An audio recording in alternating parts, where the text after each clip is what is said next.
Good morning. I am Pearl from Pearl and the Prayers, and this is Tuned in Tarot. And we are here today to talk about twin flames through the lens of Isis and Osiris as written by Plutarch. If you did not have a chance to learn who Plutarch is and why we care about what he said about Isis and Osiris, go back to last week's video on Plutarch to get that full introduction. But just also, I just want to say this class is also something I'm doing. It's not just me teaching this to you. It is me literally going through and researching it and then telling you what I found the next day, pretty much. So I meant to have document with notes about last week. It's not complete, and I will complete it this week.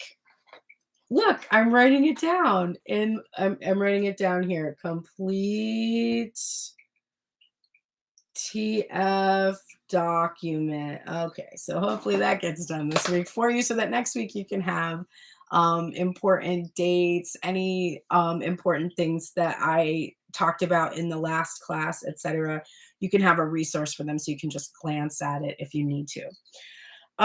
So we talked about Plutarch. Just to get, if you weren't here before, I'll just give you at least how old he is. He's pretty old. He's pretty ancient, but not as ancient as the Egyptians. So that is a thing to keep in mind when we're studying the text he wrote about the Egyptian belief system.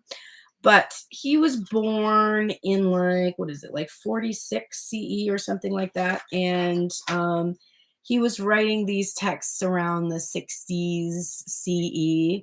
It was concurrent with early iterations of Christian, what would have been considered cult at the time, because it was, by the way, if you're a Christian, you're in a cult. Just so you know, it started as a cult and you're still in a cult. It's okay. Every religion really does start that way. So if you're giving other religions shit for being cults, just know that that's where you started. That is your origins. And at the time, it would have been concurrent with the Roman occupation of Greece. And Plutarch was someone who was preserving Greek culture amidst that Roman occupation. He received respect from Trajan and Hadrian, the emperors at the time. He was highly respected, wealthy guy, and his speciality was to compare and contrast as an author. So he's famous for this book, or for these books called Parallel Lives, which were these biographies. He's the ultimate biographer, by the way, one of the very first, and he's very entertaining, actually. You will probably enjoy reading Plutarch right now. So if you are interested in learning more about him, go ahead and watch that class from last week. But that is basically who he is. And he's going to use that comparing and contrasting that he does, which in Parallel Lives, he would compare a Greek public figure with a Roman public figure. And in that way, he was helping to preserve Greek culture and also show the commonalities between them. And he is doing that same thing with Hellenistic and Egyptian beliefs. And we're going to take a look at that today. So I am going to put in the description box below today a link to a resource on Plutarch. I'll also put the Wikipedia page for you if you want it. I mean, you could Google it, I guess. But I have comments on Plutarch's essay on Isis and Osiris from Harvard's website. So I'm using this to kind of give us even a little more detail about what we're reading, because the book that I got, which is from Amazon, was actually not annotated, which I found strange after I bought it. And I guess I should have checked that, but that's okay. I found these annotations and they're really great. So we're going to use that as a companion to the texts. The very beginning of the text starts with Plutarch talking to someone named Clea. She is a priestess at the temple at Delphi. And she would have been versed in Hellenistic and Egyptian tradition, or Hellenic and Egyptian tradition. So let's see what this guy's name. This guy is Gregory Nagy. What he says about Clea And Plutarch also was a high priest of Delphi. So he would have been assisting the oracle at the time. And this would have been probably one of the last iterations of the oracle. After this period of time, the temple at Delphi was no longer maintained, but he was there during the final stages of that. And he actually claimed that the oracle's job was the most stressful of any that you could have. It was the most draining and stressful to be an oracle, to channel through this energy. So what Nagy says about the introductory text. So the first part, he just talks about knowledge being the most coveted, the most precious, and the most powerful. He addresses it. He says, all good things, O Clea, it behoves persons that have sense to solicit from the gods. But more especially now that we are in quest of the knowledge of themselves. So he's basically this is a dialogue he's writing to her. And he's basically explaining here that when you're seeking knowledge of the gods, it's all that much more important for a man to receive what he calls the noble truth. The essay being addressed to Clea is relevant because she's connected with the priesthoods at Delphi, specifically with the cult of Dionysus, and with Plutarch himself being a priest of Apollo. And in terms of Hellenic tradition, Dionysus is the equivalent of Osiris. So that's one of the things that you're going to have to keep track of when we're talking about these concepts, is that he uses these terms interchangeably. So Dionysus and Osiris, Typhon and Set, for instance. Plutarch makes it explicit that the cult of Dionysus is relevant to Clea, and that Clea is not only a priestess of this group of female devotees called the Tuiades, she's also been consecrated in the sacred rites of Osiris. So there were sacred rites of Osiris at the time that had been passed down from Egyptian tradition. And it was through the priestly connections of both her father and mother. So she has this dual role of being an insider to the mystery of both Dionysus and Osiris, and it qualifies her as someone who will understand both Hellenic and Egyptian traditions. So that's what Nagy says about her. Sure, Em, you can tell me something if you wish. So continuing on, after he sort of gets out that he's about to explore the truth and gain knowledge, he ends up going into an explanation. He starts to talk about Isis and Typhon, and starts to give us a little bit of background. Oh, thank you, Em. That's very lovely. So Isis, he views Isis as a daughter of Hermes, who is the Hellenic equivalent of the Egyptian Thoth.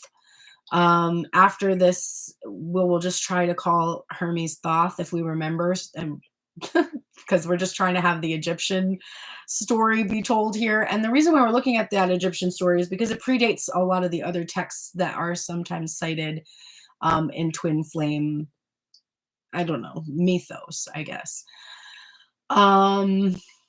So it says here, this identity is linked here with her status as the foremost of the muses in Hermopolis.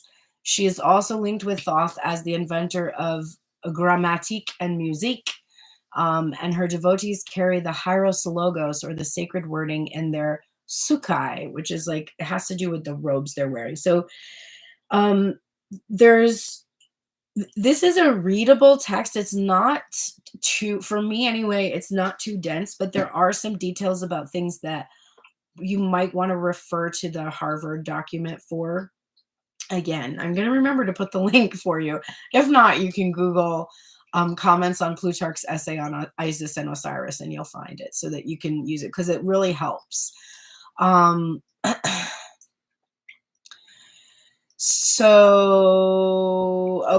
So in the second part, where he's talking about Isis, some of the things that he says about her, let's see. Particularly well-pleasing to this. Okay, so on this account, a desire for religious knowledge is aiming at truth, particularly that relating to the gods. a pursuit containing both in the acquisition and in the search a reception, as it were, of things sacred, an occupation more pious than any observation of abstinence or religious service, but particularly well pleasing to this goddess, who he's referring to as Isis here, who is the special object of thy devotion, for she is both wise and a lover of wisdom, as her name appears to denote that more than any other. Knowing and knowledge belong to her, for Isis is a Greek word. And so is Typhon, her enemy, for he is puffed up by want of knowledge and falsehood, and tears to pieces and puts out of sight the sacred word, which the goddess again gathers up and puts together and gives into the charge of those initiated into the religion. That section is very interesting to me as someone who is Catholic and studied the Bible and knows about the passage that's talking about the word made flesh, and knowing then that that word in the form of Christ was torn asunder and then was reborn. And so we've got that same storyline here of the sacred word being torn to pieces and put out of sight. And then the goddess, which in the story of Jesus would technically have been Mary Magdalene, because it was Mary Magdalene who discovers the body of Christ is missing and then turns to find him in the garden, and gathers up that information and brings it back to the apostles. And it is documented in the Gospel of Mary Magdalene, which was then, of course, extracted from the sacred text of the Bible by men during the Nicene conference, where they totally gutted the Bible of references to reincarnation, sacred magic, mystical rites, and most of the women who had written anything for the Bible. So there is that. But so basically we're seeing that repeating story of an enemy that is ego, puffed up by want of knowledge and falsehood. So that's ego, tearing to pieces and putting out of sight the sacred word, which would be that intuition that we are in connection with. And then the goddess energy gathering that up and putting that back together again. And what he says here is by means of a perpetually sober life, by abstinence from many kinds of food and from venery. We can use our imagination for what that works. She checks intemperance and love of pleasure, accustoming people to endure her service with, this is an interesting part, bowels not enervated by luxury, but hearty and vigorous. So there is always this emphasis or reference to spiritual, the spiritual diet, and what foods we eat that are increasing our connection to the divine or blocking it. And luxury, so this is like decadent foods, things like that would be, that takes a lot of energy to be able to digest. But hearty and vigorous foods, and I'm assuming he's probably meaning like raw foods or things that are closer to source that take less energy. He's actually talking about how that it is through that sober life, through those foods that connect us to source, that you can attain the object of all, which is the knowledge of the first, the supreme, and the intelligible. Because one of the mistakes I think people made, and I wrote about this yesterday, when people talk about paganism, which of course you have to acknowledge that Plutarch, who's this historian, would have been considered a pagan. He believed in multiple deities, and because we have been indoctrinated by Western Christian theology, we are and taught that paganism is negative, is not a good thing. We don't actually know that pagans do have an ultimate source. It's not like all of the gods aren't a permutation of the greater consciousness. They are actually. And I wrote down last night, because I'm also doing some other research, just personal research with my coven. And one of the things I wrote down about paganism was Dang it, dang it, dang it. Where did I write it? Loosely organized pagan religion toward reverence for the okay, yes. So centering toward reverence of the creative forces of nature, usually symbolized by goddess and a god. So there is always a centering force, a first, like a first kind of force or a consciousness. Is that all that I had there? I feel like there was something else I was going to read from that. So, continuing on with our Greek pagan, he's talking here about first, the supreme and the intelligible, whom the goddess exhorts you to seek after, for he is both by her side and united with her. Now, he is not talking about Osiris in this passage.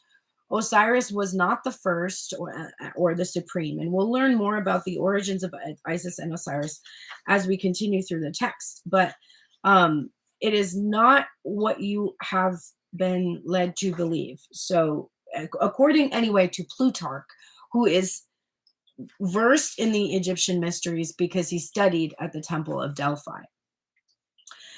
So the very name of her temple clearly promises both the communication and the understanding of that which is, for it is called the Ision. That was the name of her temple. And the word Ision means the entering place, as if derived from the Greek. The entering place, that which is, shall be known if we enter with intelligence and piously into the sacred rites of the goddess. So that is the first information he gives us about Isis. And then he talks about her origins. Besides this, many have made her out to be the daughter of Hermes. We talked about that briefly, which is the Hellenic equivalent of the Egyptian Thoth.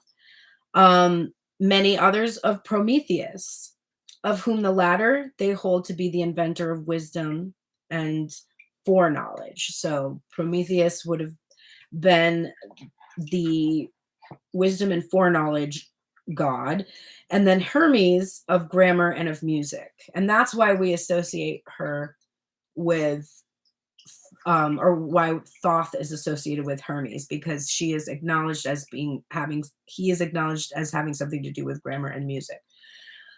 For which reason of the muses at Hermopolis they call the foremost one Isis, and justice with wisdom, as hath been stated, and they show the divine mysteries to such as be truly and rightfully styled carriers of sacred things. Okay, so now this is where they go into the wearing of these sacred robes.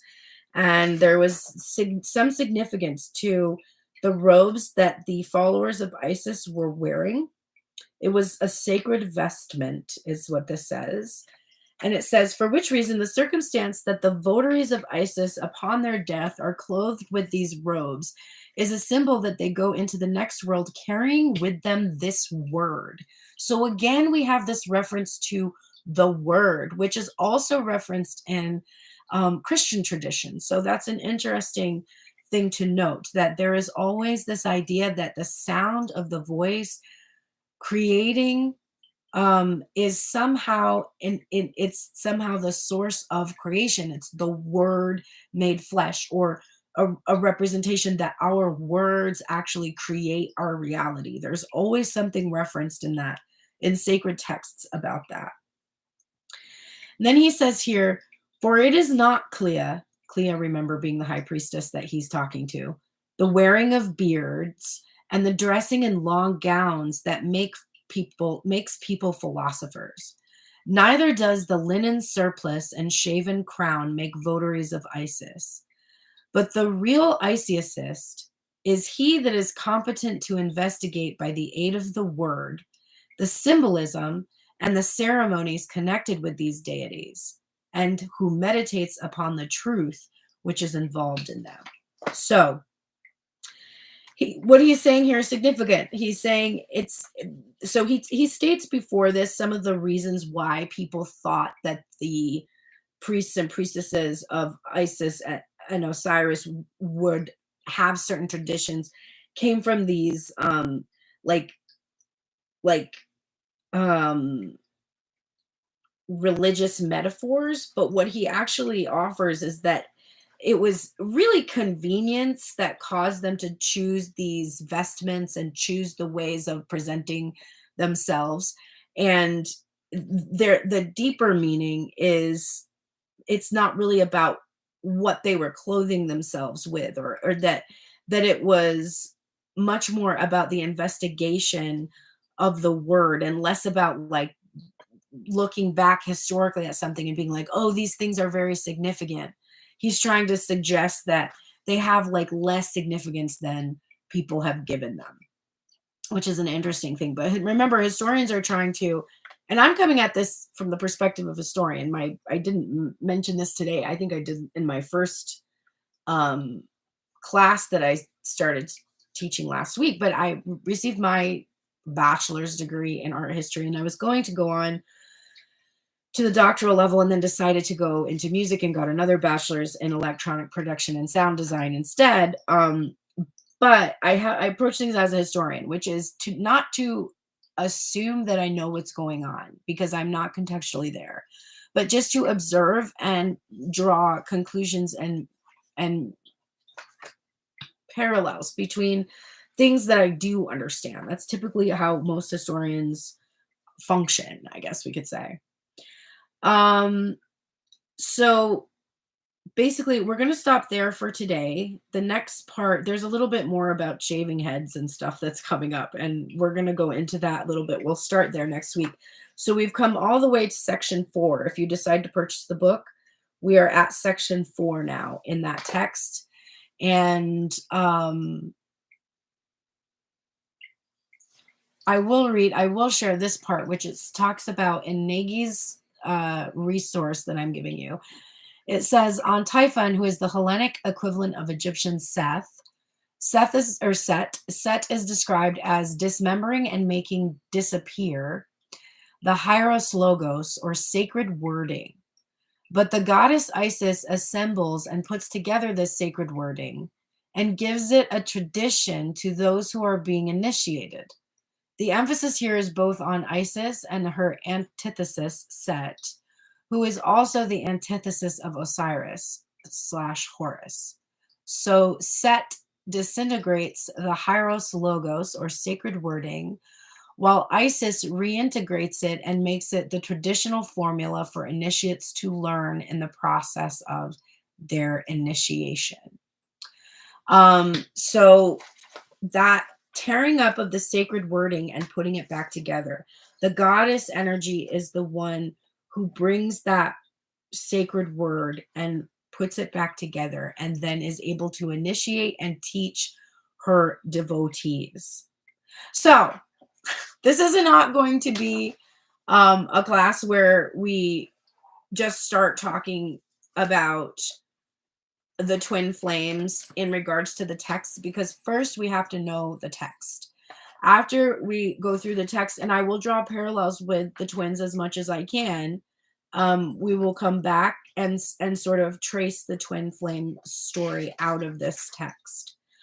But if it's there, the one thing that I felt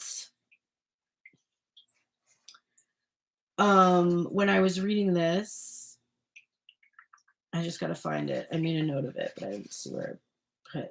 But the one thing that I felt, oh yes, the part that I felt could be that we could hone in on in terms of twin flame is the object of all, which is the knowledge of the first, the supreme, and the intelligible, whom the goddess exhorts you to seek after, for he is both by her side and united with her. So that part is something that I could say that is referencing this idea that there is this energy of the masculine by the feminine side and united with her, both by her and united with her. But in this context, they are talking about the first, the supreme, and the intelligible. And that for me is the ultimate consciousness. It is not necessarily it is not necessarily, it is not Osiris who is being referred to in that passage, but the first supreme consciousness itself. Keeping in mind that this is coming from Plutarch, who believed in the first supreme consciousness. So that's something you have to keep in mind whenever you're studying historian. The historian was a person, and whenever you're studying tarot and you're listening to tarot messages, they're coming through a person with different experiences, all kinds of different information and knowledge.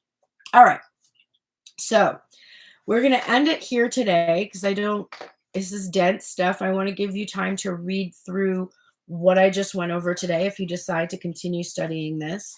And I will start up again for me, it's going to be page 4 on section 4 next week. So if you are interested in following along, there's going to be a replay every single week, so you don't have to catch it live if you can't make it at 8 o'clock in the morning on Wednesdays. But I'm not going to give us too much because I don't want to overwhelm our senses. It's a lot of deep information. Hopefully, when we come to the end of this, we will have a much better sense of why the twin flame story gets associated with Isis and Osiris and how accurate of an association that is. Of course, we can take metaphors from every sacred text and use it to illustrate what we study, or what we experience, rather. We can use what we study to illustrate what we experience. But trying to fit everything in is, I think, kind of gets us in trouble sometimes. All right, I'm going to continue over here to do some tarot reading now on TikTok. If you're interested, join me over there. Otherwise, I will see you next week, YouTube, and have the best day today.